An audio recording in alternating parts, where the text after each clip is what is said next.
A escritora sueca Selma Lagerlöf foi a primeira mulher a ganhar o Prêmio Nobel de Literatura em 1909. Ao todo, a gente já teve 121 premiados e desse total, só 18 são mulheres. No ano passado, eu comecei um projetinho de ler todas essas mulheres, né? Quero muito conhecer aí a escrita de todas elas. Inclusive, postei um vídeo de introdução sobre esse projeto e esse aqui vai ser o primeiro vídeo, então, apresentando aí, né, comentando as minhas leituras e falando um pouquinho da autora. No caso, então, vai ser a primeira, que é a Selma Lagerlöf, que é uma escritora sueca, né? Ela vivia ali na propriedade da família. E quando criança ela tinha uma doença ali que fazia com que ela fosse muito sedentária, ficava muito mais presa em casa, né? Tinha algumas limitações ali, parece. Isso fez com que ela tivesse muito contato com a literatura, com os livros, né? Então, era uma família ali que vivia numa fazenda mesmo, né? Então, ela e as irmãs sabiam como manter a propriedade, né? De forma funcional ali, né? De forma autônoma.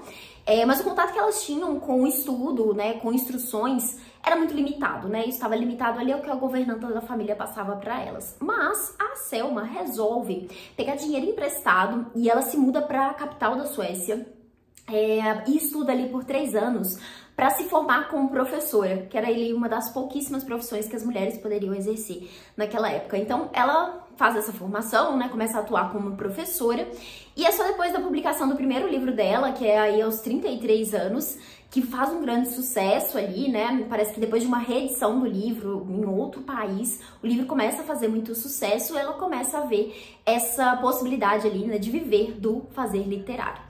O primeiro livro que ela publica, inclusive, é a Saga de Gösta Berling, que foi um dos livros que eu li da autora. Essa edição aqui foi publicada pela Carambaia aqui no Brasil e tem tradução do Guilherme da Silva Braga. E que a gente vai acompanhar aí uma saga de herói, né? Que é o Gösta Berling, que é um pastor que passa por uma situação ali no início do livro, que ele é meio expulso da cidade ali, né? Do espaço que ele pregava. Meio que julgado por todas as pessoas ali, e ele começa a ir para outras regiões ali, tem contato com algumas outras pessoas, ele acaba fazendo parte ali, né, de uma sociedade de homens ali que vivem numa certa propriedade regida por uma outra mulher ali, e a gente vai acompanhar um pouco dessas aventuras dele. Apesar dele ser ali, né, o personagem principal, a gente também acompanha vários outros personagens. É um livro que traz muitos aspectos de contos de fada, então tem muito de mitos e lendas aqui, né? Então, pra quem gosta disso, acho que é uma leitura, assim, incrível nesse sentido. Também é um livro que traz esse aspecto de mais medieval, né? Uma coisa da Idade Média ali, ainda que não se passe necessariamente nesse contexto, tem muito desse caráter, né? Dessas características aqui no livro. E eu gostei bastante da história, não amei, porque eu sinto que se alongou demais, né? Chega um momento ali que fica um pouco cansativo a leitura, mas eu gostei bastante, eu gostei muito da forma como a autora traz as descrições aqui. A Selma foi uma escritora que trabalhou muito esse aspecto fantasioso, numa época em que a literatura estava mais direcionada ali para uma coisa mais realista, né? Então, ela traz aspectos aqui que são um pouco diferentes, né, do que se via na literatura da época, e talvez por isso ela se destacou aí a ponto de ganhar o Prêmio Nobel, né. E aqui nesse livro a gente também tem alguns aspectos de realismo mágico, né, inclusive o texto final, né, o pós-fácil desse livro aqui fala um pouquinho sobre isso, achei super interessante. É um realismo mágico mais sutil ali, né, que ela às vezes dá voz e nome a certas coisas... dá voz, não nome, né? Dá voz a certas coisas inanimadas, né? Como as florestas, o rio, enfim, sabe? Essas coisas assim, e traz aquilo pra história, né? Traz aquilo pra narrativa de uma forma muito importante ali, né? Então, é bem interessante isso. Os personagens são curiosos, assim. Acho que o livro também tem uma coisa sobre pacto com o diabo, né? Que é bem diferente aqui também, acho que é uma coisa legal pra quem gosta desse tipo de narrativa, né, que é uma coisa que a gente costuma ver, né, na literatura. Mas assim, é uma história bem interessante, gostei muito da narrativa, gosto desses aspectos fantasiosos, assim, não tem tanto esse costume, né, esse contato com literatura de Idade Média, essa coisa mais medieval, mas gostei, eu curti a forma como a autora desenvolve a história aqui, né, mas de novo, acho que acaba sendo um pouco cansativo, sabe, você se empolga ali no começo, tem os pontos iniciais ali da história, né, são realmente mais envolventes, mas chega um momento que começa a cansar um pouquinho. Mas é uma leitura bem interessante, vale a pena aí para conhecer a primeira mulher que ganhou o Nobel de Literatura. E daí o outro livro que eu li da autora, que foi uma leitura mais recente, que eu acho que eu gostei um pouco mais do que a saga de Gösta Berling, que foi o livro O Anel dos Loenskjöld. Inclusive, posso estar pronunciando muita coisa errada aqui, tá, gente? Relevem, porque, enfim, não sei exatamente como seria a pronúncia desses nomes suecos.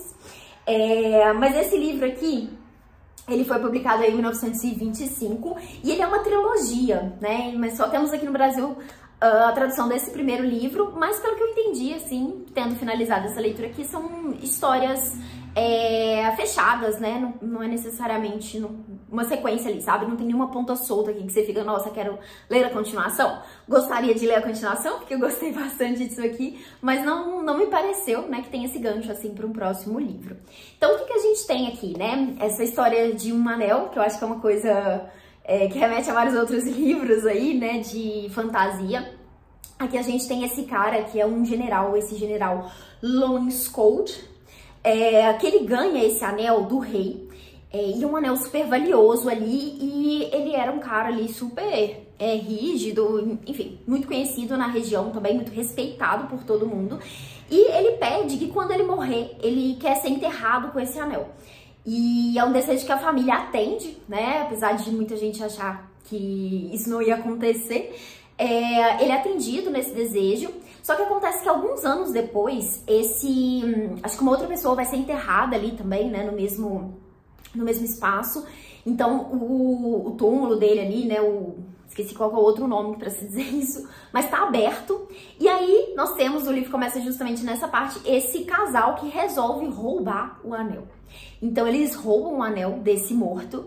E aí, a partir disso, a gente vai ver toda a trajetória do anel, que vai passando ali de várias pessoas, para várias pessoas diferentes. No início, inclusive, eu achei que o livro ia focar muito nesse casal, né, no que eles iam fazer ali com o anel, mas na verdade a história vai pulando ali de geração em geração, né? Temos vários personagens diferentes que vão ter contato com esse anel, que vão ficar ali, né, meio indecisos sobre o que fazer, né, querendo ali tomar posse daquele objeto tão valioso. E aí é um livro que tem esse aspecto mais fantasioso justamente porque o general ali, né, a gente tem forças maiores ali agindo para que esse anel volte para as mãos do general. Então a gente vai acompanhar todo esse processo, né, o que vai acontecer com essas pessoas que pegam o anel e o que vai acontecer com o anel no fim das contas, né.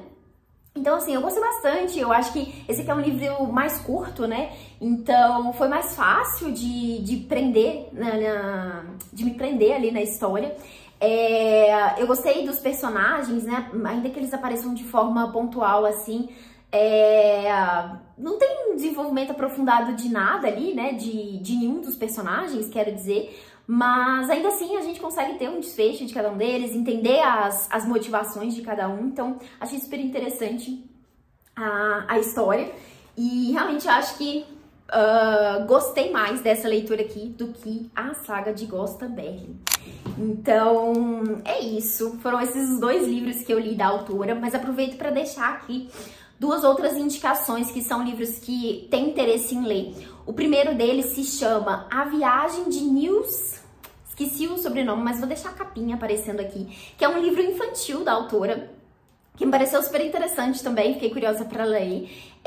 Eu achei a edição dele disponível no Kindle, tá por um valor bem baixo, mas parece que também tem a edição física, né? Então quem quiser adquirir. E eu digo isso porque são dois livros esses aqui difíceis de encontrar, né? As edições da Carambaia são um pouco esgotadas e essa edição aqui eu também custei pra achar disponível. Então assim, não é uma autora muito fácil de encontrar livros. Então caso você queira conhecê-la, esse livro infantil pode ser uma opção, né? E ainda que seja um livro infantil, eu acho que livros infantis podem servir para qualquer idade, né? E nesse livro a gente tem a história desse menino, que parece que é um menino preguiçoso ali, que ele recebe ali um castigo de um duende, E aí ele passa a voar nas costas de um ganso por todo o país ali, né? Então parece que se conhece um pouco da Suécia e vai viver várias aventuras que vão ser apresentadas ali no livro. Achei a premissa interessante, parece que foi um livro da autora que fez muito sucesso também, né? Um livro infantil que fez muito sucesso.